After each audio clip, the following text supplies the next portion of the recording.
नमस्कार, स्वागत है आपका बिग फाइट लाइव में। आपके साथ मैं हूं श्वेता मिश्रा। घर का जोगी जोगना आन गांव का सिद्ध। जी हां, ये कहावत अब राजस्थान में हकीकत बनती जा रही है। प्रदेश के युवाओं के सामने दोहरी परेशानी खड़ी हो गई है। प्रदेश के सरकारी और गैर सरकारी नौकरियों में स्थानीय युवाओं के लिए कोई आरक्षण है नहीं। वहीं दूसरी ओर मध्य प्रदेश, महाराष्ट्र और आंध्र प्रदेश जैसे राज्यों में वहां के स्थानीय युवाओं को 70 से 80% तक आरक्षण दिया गया है। वहीं आज हरियाणा ने भी अपने राज्य के युवाओं के लिए निजी क्षेत्र की नौकरियों में 75% आरक्षण का ऐलान कर दिया, जिसके बाद सरकारी तो सरकारी, निजी क्षेत्र की 50,000 महीना वेतन वाली नौकरियों में वहां के स्थानीय लोगों को 75% आरक्षण मिलेगा। आपको जानकर हैरानी होगी कि देश के 22 राज्यों में कहीं सरकारी तो कहीं निजी क्षेत्र में स्थानीय युवाओं को न केवल आरक्षण दिया जा रहा है, साथ ही हर तरह का संरक्षण भी मुहैया करवाया जा रहा है। राजस्थान में भी ये मांग कई दशकों से उठ रही है और मांग काफी हद तक जायज भी लगती है, क्योंकि स्थानीय को आरक्षण से न केवल प्रदेश में बेरोजगारी खत्म होगी बल्कि दूसरे राज्यों में हो रहा पलायन भी रुकेगा। विधायक हरीश मीणा ने भी आज पत्र लिखकर हरियाणा की तर्ज पर स्थानीय को आरक्षण देने की मांग उठाई है और सवाल उठाया है कि कोटे की गुहार कब तक होगी दरकार।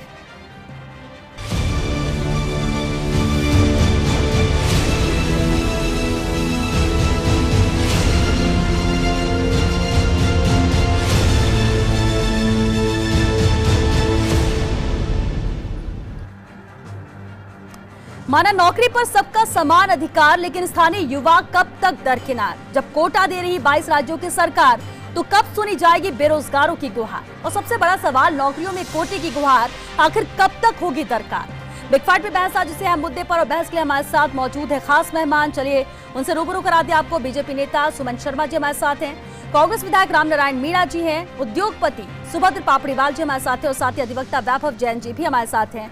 आप सभी का बहुत स्वागत है बिग फाइट लाइव में। सुमन शर्मा जी, शुरुआत आपसे ही करते हैं। जब 22 राज्यों में सरकारी और प्राइवेट नौकरियों को मिलाकर इस तरह से आरक्षण स्थानीय के लिए है, तो फिर प्रदेश में ये क्यों ना हो, क्यों ना फायदा स्थानीय युवाओं को मिले?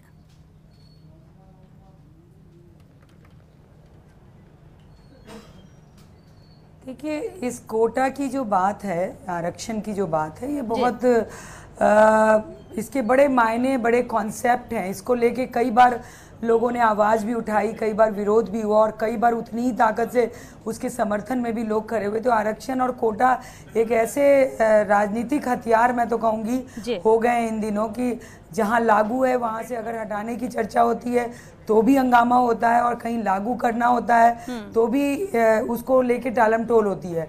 लेकिन कोटा और को लेके, चूँकि जो मूल भावना कोटा को लेके या रिजर्वेशन को लेके रही थी, उसके पीछे एक स्टोरी है कि सभी को मुख्य धारा से जोड़ने के लिए ये स्टार्ट किया गया था कि सभी लोग का स्ट्रीमिंग हो जाए और सब लोग मुख्य धारा से जुड़ जाएं और एक सामाजिक स्तर में सब लोग आ जाएं। इसलिए ये परंपरा शुरू हुई थी, जिसको अब धीरे धीरे कई बार इसका संशोधन भी होता है, लेकिन ख़त्म होना चाहिए, लेकिन ख़त्म नहीं हो पाता है। देश में विभिन्न प्रकार की विचारधारा है, विभिन्न प्रकार की आवाज़ उठती है, और हम लोग लोकतंत्र की बात करते हैं तो लोकतंत्र में सबको सुनना भी पड़ता है। इसलिए कई बार ये मजबूरी होते हुए भी इसको कैरी ऑन करना पड़ता है अपने को। बिल्कुल, लेकिन ये जो आरक्षण है वो जाति आधार पर होता है, तब इसका विरोध भी होता है। लेकिन यहाँ जो बात हो रही है वो स्थानीय होने के नाते हो रही है, राज्य में के लोगों को ही राज्य में नौकरी मिले, इसे लेकर जिस तरह से हरियाणा में हुआ है। चलिए हम रुक करते रामनारायण मीणा जी का। रामनारायण जी, आखिर लगता है कि हरियाणा की तर्ज पर राजस्थान में भी ऐसा किया जाना चाहिए?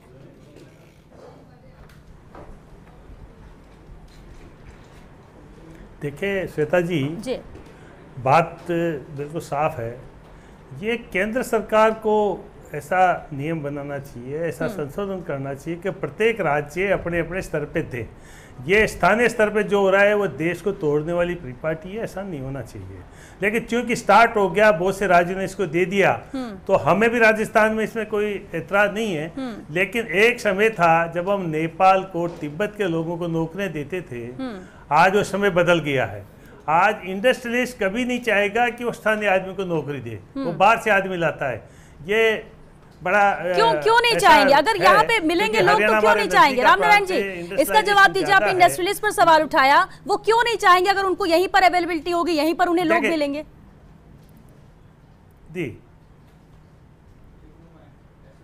नहीं, देखिए इंडस्ट्रियलिस्ट अपने ढंग से काम लेना चाहता है। ये हमारा दुर्भाग्य, सबसे पहले उत्तर प्रदेश ने जो टाइम की पाबंदी थी, उसके श्रम कानून को एक तरह से कमजोर किया। ये प्रिपेडी नहीं चलना चाहिए था। अब वो प्रिपेडी बाहर के श्रमिकों को वो शोषण करते हैं, क्योंकि ठीक है, सुमन जी इस पे कुछ कह रही हैं। सुमन जी, आज कोविड-19 सुमन जी इस पर आप कुछ कह रही हैं, फिर उसका नेक्स्ट गेस्ट के पास जाना है। मैं आपको बंद कर दिए मजदूरों को। मीना जी मैं स्टार्टिंग में आपने शुरू की थी तो मैंने डिबेट को सुना नहीं था, मुझे लगा कि जातीय आरक्षण की बात आप कर रही हैं, लेकिन ये बात बिल्कुल सही है।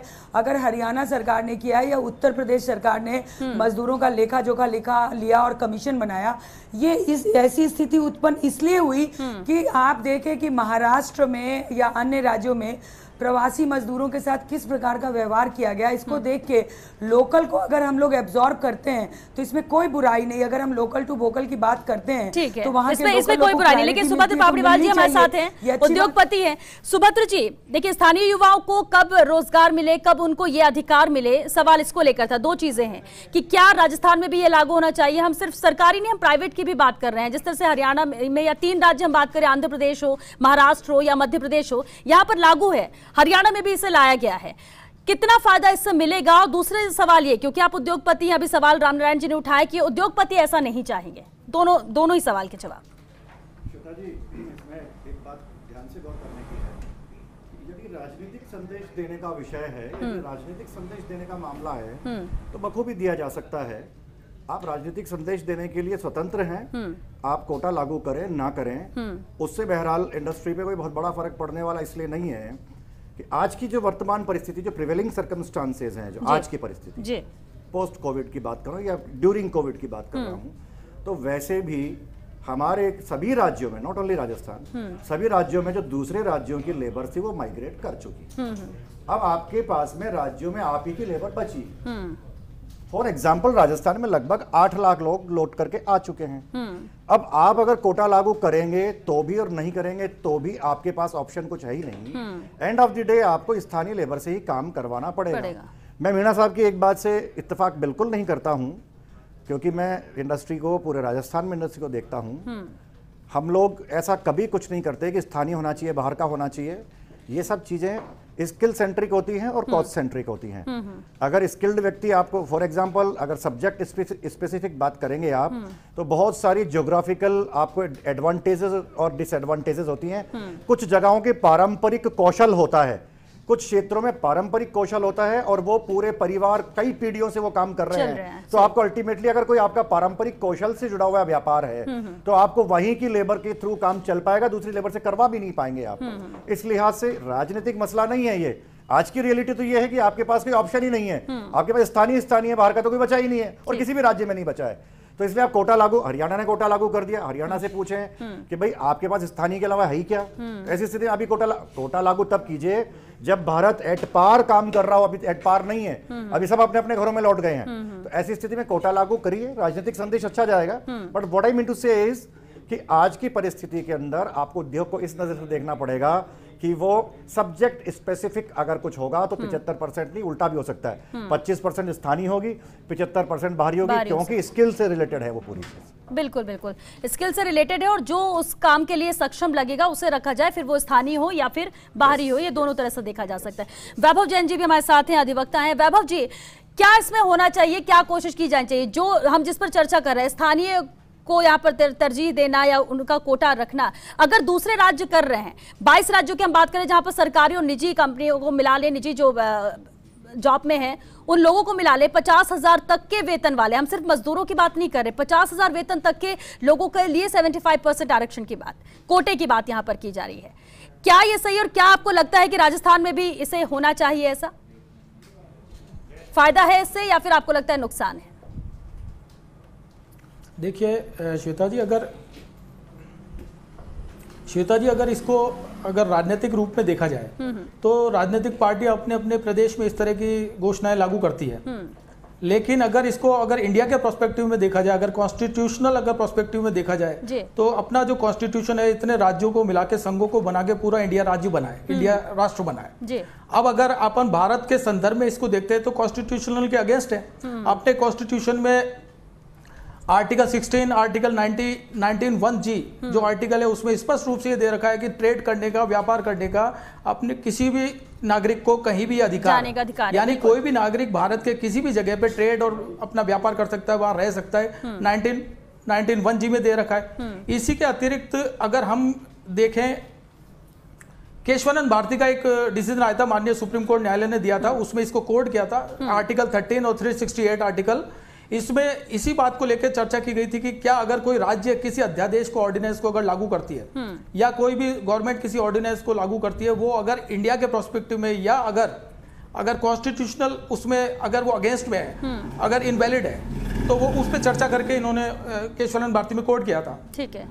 तो अभी जो ये हरियाणा सरकार ने जो लागू किया, आंध्र प्रदेश सरकार ने पहले लागू किया और राजस्थान में भी कर रहे हैं, तो अगर राजस्थान के कोई युवा है और हरियाणा में अपन मान के चलो कि मल्टीनेशनल कंपनियां हैं, राजस्थान में इतनी नहीं है, या किसी और राष्ट्र में या बिहार में ले लो इतनी नहीं है, और किसी अच्छे डेवलप्ड जो राज्य है उसमें मल्टीनेशनल कंपनीज और वहां के सेक्टर्स बहुत ज्यादा है प्राइवेट, अगर कोई वहां जाके अगर जॉब करना चाहे, ये बिल उसके आड़े आ जाएगा। मैं राजस्थान की बात ले लूं, अगर राजस्थान के युवा अगर हरियाणा में जाके अगर नौकरी करना चाहेंगे तो उनको वो 70% वाला जो आरक्षण है उन्होंने लागू कर रखा है, वो स्किल्ड उनकी ज्यादा है, वहां के युवाओं से ज्यादा है, पर वो वहां नौकरी नहीं कर पाएंगे। तो अगर इसको अगर राजनीतिक रूप से देखा जाए, वोटों के रूप से देखा जाए, तो वहां के युवाओं को लुभाने वाली चीज है, लेकिन अगर कॉन्स्टिट्यूशनल वे में देखा जाए तो ये सही नहीं लगता है। सुमन जी, बिल्कुल आपका रुख करेंगे। हमारे साथ सुरेश चौधरी जी भी जुड़ चुके हैं, कांग्रेस नेता है। सुरेश जी, दो बातें सामने आ रही हैं, दोनों तरह से देखा जाए। 22 राज्य अगर इसे इम्प्लीमेंट कर रहे हैं, हम सरकारी नौकरी या फिर निजी कंपनियों की बात करें, अगर हम नहीं भी करेंगे तो भी नुकसान है, और हम कर भी देते हैं क्योंकि दूसरे कर रहे हैं, इसलिए हमारे ही यहाँ के युवाओं को फायदा है। क्या आपको लगता है कि इसे किया जाना चाहिए? और हम सिर्फ मजदूरों की बात नहीं कर रहे हैं, लेकिन एक बात जरूर सामने आ रही है कि पलायन नहीं होगा, जो अभी हमें देखने को मिला। लेकिन जो राज्य में है उन्हें नौकरी दे दी जाए, अगर दूसरे राज्य ये कर रहे हैं और हम नहीं करेंगे, तो ये क्या नाइंसाफी नहीं है युवाओं के साथ, स्थानीय युवाओं के साथ? देखो, पहली बात तो मैं ये बताऊं कि भारत एक है। कांग्रेस पार्टी ने भारत की एकता, अखंडता और इसकी संघीय सिस्टम को मजबूत करने के लिए हमेशा से ही कांग्रेस प्रतिबद्ध रही है। कांग्रेस कभी नहीं चाहती कि राजस्थान का आदमी हरियाणा का आदमी राजस्थान में काम नहीं करे, राजस्थान का आदमी हरियाणा में काम नहीं करे। हमेशा पूरे देश में, पूरे प्रदेश के सभी जगह लोग काम करते आए हैं और करते रहने चाहिए। मैं इस संदर्भ में मेरी निजी राय कह सकता हूं कि किसी भी सूरत में किसी भी प्रदेश को, किसी भी प्रदेश के दूसरे प्रदेश के लोगों को वहां नौकरी करने का अधिकार होना चाहिए। अगर टैलेंट है, भारत के किसी व्यक्ति में टैलेंट है, तो भारत के किसी भी कोने में जॉब करे या किसी भी कोने में नौकरी करे, उसको करने का अधिकार होना चाहिए। ठीक है, यानी आपको लगता है कि कम से कम राजस्थान अगर में ये नहीं है तो ये सही हो रहा है, ये सही है कि अगर दूसरे राज्य कर भी रहे हैं तो हम तो हर किसी को मौका दे रहे हैं, आप ये कहना चाह रहे हैं? नहीं, मैं कह रहा हूं कि केंद्र का जो सिस्टम है, अगर पूरे देश के लोग ही अगर प्रदेशों में बढ़ जाएंगे, और बीजेपी की, सुमन जी अभी आपको कहेंगे, वो पूरी व्याख्यान देंगे, बीजेपी अभी प्रशंसा करेंगे, लेकिन मैं कह रहा हूं कि देश में, वहां प्रदेश में बीजेपी की सरकार है, केंद्र में सरकार है, तो ये क्षेत्रीयवाद आया कहां से? ठीक है, आप ये कह रहे हैं कि ये होनी नहीं चाहिए, एक मंत्र होना चाहिए, एक चीज होना चाहिए। सुमन जी पूछिए ना। सुमन जी, हाँ, 22 राज्य, लेकिन उन 22 राज्यों के बारे में भी सुरेश जी से पूछिए, श्वेता जी, कि 22 राज्यों में तो राजस्थान के बच्चों के साथ अन्याय हो रहा है। अगर वहां ये व्यवस्था लागू हो रही है या हरियाणा में लागू हो रही है, तो राजस्थान के बच्चे तो सफरर होंगे। जब लागू हो रही, चाहे वो किसी भी परिस्थिति में हो, चाहे वो एक पॉलिटिकल मैसेज देने के लिए ही हो या कोविड को ही लेके हो या जो भी इशू रहा हो, तो राजस्थान के बच्चे तो सफरर हो रहे हैं ना। मैं कह रहा हूँ अखंडता सब चीज की बात करते हैं। सुमन जी सुने, मोदी जी देश को एक नहीं रखना चाहते क्या? राजस्थान के सुमन जी, आप तो ये बताओ कि भारतीय जनता पार्टी केंद्र में सत्तासीन है, वो देश को एक नहीं रखना चाहती? कौन बोल रहा है कि इससे देश टूट रहा है? अरे क्या बात करते हो? लोकल बच्चों को प्रायोरिटी नहीं करता, क्या गलत है? लेकिन आप बात क्या कर रहे हो? विचारधारा बच्चों के विरुद्ध बात कर रहे हो। मैं कह रहा हूं सुमन जी कि लोकल बच्चों को अपॉर्चुनिटी मिले, आरएसएस की इसमें विचारधारा आपको क्यों बुरा लग रहा है? क्षेत्रवाद पैदा कर रहे हो भाई। मैं कह रहा हूं क्षेत्रवाद पैदा नहीं होना चाहिए, बात हो मेरी रही है, नीचे रहा है, उसी तरह लोकल की बात हो रही है। ठीक है सुरेश जी, यानी कि जहाँ लागू भी उसको भी हटाकर सब पूरे देश में एक तरह से लागू होना चाहिए, सबको कॉमन रखना चाहिए। सुरेश जी, आरक्षण पे आपको क्षेत्रवाद सबको कॉमन रखना चाहिए, जहाँ 22 राज्यों की हम बात करें वो भी हटा देना चाहिए, आप ये कहना चाह रहे हैं? उसमें तो आरक्षण अलग बात है, आरक्षण ये तो कोटे की बात हो रही है, स्थानीय लोगों की कोटे की बात हो रही है। पिछड़े लोग हैं, जो असमर्थ लोग हैं, गरीब लोग हैं, पिछड़े लोग हैं, पिछड़े लोग हैं, उनके लिए आरक्षण है। बच्चों को नौकरी योग्यता से मिलती है, कोशिश करना क्या चाहिए। आरक्षण बीच में बोल रही है? राजस्थान के नौकरी लोकल को योग्यता से लोकल में मिलती है। नौकरी मिले, इसमें अरे क्या समझिए, परेशानी है? नौकरी योग्यता से इसमें मिलती क्या है। ठीक है, परेशानी है? सुभद्र पापड़ीवाल जी, टैलेंट है वो भारत का किसी चलिए भी ठीक कोने में है, नहीं चलिए है। एक मिनट सुभद्र पापड़ीवाल जी, देखिए फायदा भी है नुकसान भी है, दोनों तरह की बातें यहाँ पर सामने आ रही हैं, लेकिन आप किस चीज के साथ जाएंगे? अगर स्किल की बात करते हैं तो पूरा होना चाहिए, राज्यवार अगर ऐसे अलग अलग फैसले लिए जाएंगे तो फिर राज्यों में बढ़ जाएगा, सभी राज्य अपने तरीके से चलाएंगे। जैसा मैंने अभी कुछ मिनट पहले निवेदन किया था कि इंडस्ट्री स्किल सेंट्रिक होती है और कॉस्ट सेंट्रिक होती है सारे संसार में। आप उसको किसी भी पाबंदी में बांध देते हैं तो वो अपने फ्री फ्लाइंग जोन में नहीं रह पाती है, ठीक है। आपको अल्टीमेटली आप कोई सा भी बैरियर लगा दीजिएगा, आपको एंड ऑफ द डे आपको वो रिलैक्सेशन देना पड़ेगा। आपने पहले भी बहुत सारे कानून सभी सरकारों ने सभी राज्यों में बने हैं कि साहब हम स्थानीय इंडस्ट्री से 75% परचेज करेंगे, ये कानून है ना बहुत सारी जगहों पर। तो प्राइस प्रेफरेंस के कानून बने हुए हैं, ठीक है। तो इसका अर्थ ये नहीं है कि सरकार ने बाकियों को बाहर ही कर दिया है, ये प्रैक्टिकल नहीं है। देखिए आज 8.1 करोड़ की राजस्थान की जो जनसंख्या है उसमें से लगभग 85 लाख श्रमिक हैं और उनमें से लगभग 40 लाख के आसपास जो हैं वो नरेगा से जुड़े हुए हैं। आज की तारीख में 40 से 45 लाख श्रमिक जो हैं 56 लाख हो गए होंगे, वो फिगर डायनामिक है। और 8 लाख बढ़ गए ना, 8 लाख माइग्रेट हो गए, आ भी गए, ठीक है। तो ऐसी परिस्थितियों के अंदर आपको सबसे पहली चिंता ये करनी चाहिए कि नरेगा के दायरे को किस तरीके से आप प्रैक्टिकल बनाएं। और दूसरी बात, जो फ्री लेबर जो अभी तक कहीं पर हुक्ड अप नहीं है या जिसके पास जॉब नहीं है, आप पहले उसको 75% रिजर्वेशन करने से, उदाहरण के लिए अगर मूर्ति कला की बात है तो अगर आंध्र प्रदेश में कोई मूर्ति का उद्योग लगाएगा तो वो राजस्थान के सिरोही के मूर्तिकारों को ही लेके जाएगा। वह मूर्तिकार है नहीं, और अगर मूर्ति का चेहरा बनाना है तो उड़ीसा का कारीगरी बना सकता है, दूसरा बना ही नहीं सकता, क्योंकि वहां वो पारंपरिक उद्योग है, वहां पिता से पुत्र को और पुत्र से पुत्र को मिलता है, यहाँ वो स्किल नहीं है। ऐसे सैकड़ों उद्योगों की अगर आप समय दे तो लिस्ट दूंगा मैं आपको, जो कि पारंपरिक तौर पर ज्योग्राफिकली कनेक्टेड है, किसी न किसी क्षेत्र से जुड़े हुए हैं। ठीक है, ये आपने स्किल की बात की कि देखिए जिसकी जो क्वालिटी है वो वहां पे जरूरत है, लेकिन for the political message you can do any damn thing कीजिए। अशोक गहलोत जी भी कर दे तो कोई गलत नहीं है, बुरा नहीं होगा वो, लेकिन उसमें कोई अच्छाई भी नहीं है, बुराई भी नहीं, there is nothing so special. लेकिन निजी कंपनियों में जो हम 50,000 तक की सैलरी की बात करें जिनको मिल रही है, उसमें भी जो प्राइवेट लोग हैं, ये तो आपने स्किल की बात की कि ठीक है, और सही भी है कि जिसे जो आता है और अगर वो चीजें चाहिए तो जो परफेक्ट होगा, जो उसमें माहिर होगा, उसे लेकर आएंगे। आईटी प्रोफेशनल बेंगलोर से आएंगे, साउथ इंडिया से आएंगे, बिल्कुल, तब क्या कीजिएगा आप? आज अगर सॉफ्टवेयर डेवलपमेंट कंपनी है तो आप राजस्थान में कितने आईटी प्रोफेशनल्स मिल जाएंगे आपको? साउथ इंडिया से आएंगे ज्यादा। वैभव जैन जी कुछ कह रहे हैं। वैभव जी,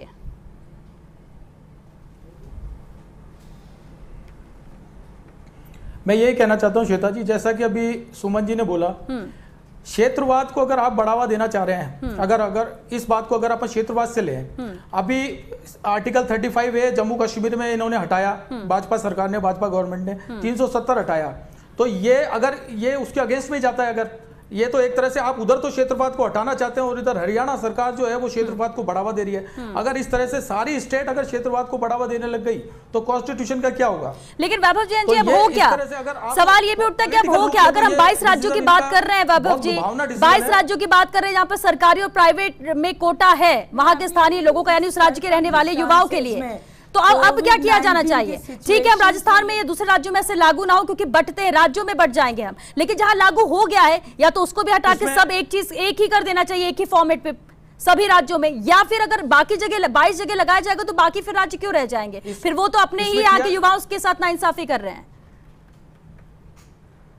देखिए जी, देखिए क्या होता है कि वाकई में ये बात सही है कि अगर सारे राज्य इसको लागू करते जाएंगे, और चूंकि सुप्रीम कोर्ट भी अगर कॉन्स्टिट्यूशनल वे में देखे तो ये ठीक है, अपने स्टेट वाइज स्टेट अगर गवर्नेंस कुछ अगर डिसीजन लेती है तो उनकी स्टेट पॉलिसी में आता है। लेकिन इसका तो हल तभी है कि जैसे मीडिया है, सोशल मीडिया है, इसी तरह अगर पार्लियामेंट में या अगर भाजपा सरकार इस जो सेंट्रल में बैठी है, केंद्र में बैठी है, वो इस तरह के सारे राज्यों के अगेंस्ट में अगर कुछ वो लेके आती हैं ऑर्डिनेंस की भाई इस तरह से हर स्टेट अगर बंटने लग जाएगा तो भारत के कॉन्स्टिट्यूशन का क्या होगा। तो ये सबके सामूहिक प्रयासों से होगा। अगर इसको अपन कानूनन देखें तो कानूनन कई पहलू होते हैं जिसमें जो लोकल है उसका ऑर्डिनेंस का कुछ भी उसको इनवैलिड नहीं कर सकते हैं, लेकिन ये बढ़ावा इस तरह से इंडिया के लिए बहुत डेंजरस है, कॉन्स्टिट्यूशन के लिए डेंजरस। एक छोटा सा इनपुट देना चाहूंगा इस वाले विषय पर। देखिए, जब कोविड के बाद में माइग्रेशन हो चुका है, 35A से जोड़ा है। एक सेकंड सुमन जी, 35A और इसको सुमन जी, मत one मिनट। देखिए, जब राजस्थान के अपने परिवार के बच्चे राजस्थान में आ चुके हैं तो राज्य सरकार की प्राथमिकता निश्चित रूप से यह होगी और यह होनी चाहिए कि पहले, जैसा आपने शुरू में कहा कि घर का जोगी जोगना और आन गांव का सिद्ध, एग्जैक्टली वो कहावत लागू होती है कि आपको पहले अपने बच्चों को प्रोटेक्शन देना चाहिए ताकि फर्दर माइग्रेशन, उनका रीमाइग्रेशन रुके। इसलिए राज्य सरकार अगर ऐसा कुछ करती है तो मुझे कुछ गलत नजर नहीं आता है। रामनारायण जी, क्या बेरोजगारों के लिए मददगार होंगे मुख्यमंत्री अशोक गहलोत? क्योंकि जब दूसरे राज्यों में होता है तो युवा ये देख रहे हैं और उम्मीद अपने राज्य में, अपने प्रदेश के मुखिया से ही करेंगे, मुख्यमंत्री से ही करेंगे कि ऐसा कुछ हमारे यहाँ भी हो।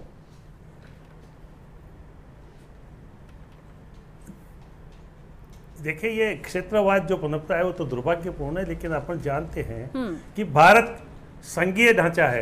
ये केंद्र सरकार को, पार्लियामेंट को सीमा निश्चित करना पड़ेगा प्रत्येक राज्य में। आज बिना उसके जो कुछ हो रहा है वो ठीक नहीं है, लेकिन इन परिस्थितियों में राजस्थान को भी निश्चित तौर पे एक्ट ला करके और इसको करना चाहिए, क्योंकि हम इसमें पिछड़ रहे हैं। हमारे युवक हरियाणा में या पास के पड़ोस के राज्य में सर्विसेज नहीं कर पा रहे, वहां के लोग यहाँ आ रहे हैं, तो उनकी देखा देखी करना चाहिए। लेकिन इसमें केंद्र सरकार को मौन नहीं रहना चाहिए और इसके ऊपर कोई निर्णय जल्दी ही लेना चाहिए ताकि क्षेत्रवाद नहीं पनपे, एक सीमा निश्चित हो जाए। ठीक है सुमन जी, केंद्र सरकार को कोई फैसला लेना चाहिए, ये क्षेत्रवाद बढ़े इससे पहले केंद्र सरकार को कोई फैसला लेना चाहिए। सुमन जी, निश्चित तौर पर लेना चाहिए, उसके बिना काम नहीं चलेगा। सुमन जी, देखिए श्वेता जी, 22 राज्यों के साथ हरियाणा भी उसमें जुड़ गया।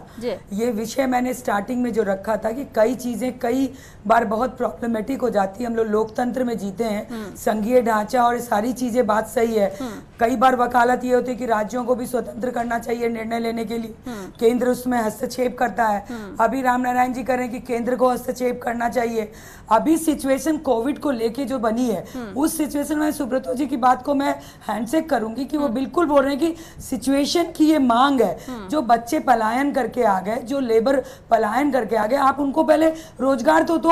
अब आप वो संघीय ढांचे और आप क्षेत्रीयवाद और ये सब बातें अभी नहीं। अभी सिर पे वो सवाल है कि जो हमारे मजदूर आए, जो हमारे बच्चे हैं, उनको स्टैंड बाई कैसे करें। इसीलिए मोदी जी ने कहा था कि लोकल को वोकल बनाइए। ये लोकल को वोकल बोलने का जो मकसद था, उसका ही ये हरियाणा में आपको दिख रहा है कि आप अपने लोगों को संभालिए। जिस तरह से पलायन हुआ, जिस तरह से बर्बाद हुआ, लोग जाने भाग आए, क्या स्थिति बनी देश की, क्या दृश्य बना, उसमें कहना बहुत जरूरी है। लॉकडाउन का टाइम देती तो आज हमारे देश की ये बेइज्जती नहीं होती। आज देश, चलिए अब मुद्दे से भटकने, लेकिन हम जिस पर बात कर रहे हैं उसमें काफी कुछ चीजें निकल के सामने। बहुत शुक्रिया आप सभी का इस चर्चा में शामिल होने के लिए। दो बातें, अगर 22 राज्यों की हम बात करें, सरकारी और निजी कंपनियों की बात करें, अगर वो स्थानीय लेवल पर अपने युवाओं को नौकरी दे रही है तो बाकी जो नहीं दे रहे हैं वो वहां के युवाओं के साथ नाइंसाफी है। लेकिन एक अहम बात ये जरूर आती है, हम वन नेशन की बात तो करते हैं, लेकिन अगर स्टेट वाइज ये चीजें ऐसे डिवाइड होती रही और क्षेत्रवाद ऐसे ही बढ़ता रहा तो फिर हम बटे बटे से नजर आएंगे। या तो कहीं पे भी नहीं होना चाहिए या फिर सब राज्य ऐसा करेंगे, क्योंकि जिनके साथ नहीं होगा वो अपने आप को ठगा सा महसूस करेंगे। और अगर बड़ा फैसला लेना है तो सबसे बेहतर यही कि पूरी जगह से रास्ते खुले होने चाहिए, कोई भी कहीं भी जाके नौकरी कर सके, ये उसके मन पर है। दूसरी बात ये कि स्किल पर डिपेंड करता है, अगर आप में टैलेंट है और आपकी जरूरत है तो कंपनियां आपको लेगी, फिर आप वो किसी भी राज्य से हो, किसी गांव से हो या किसी बड़े शहर से हो। चलिए इसी के साथ बिग फाइट लाइव में आज के लिए बस इतना है। नमस्कार।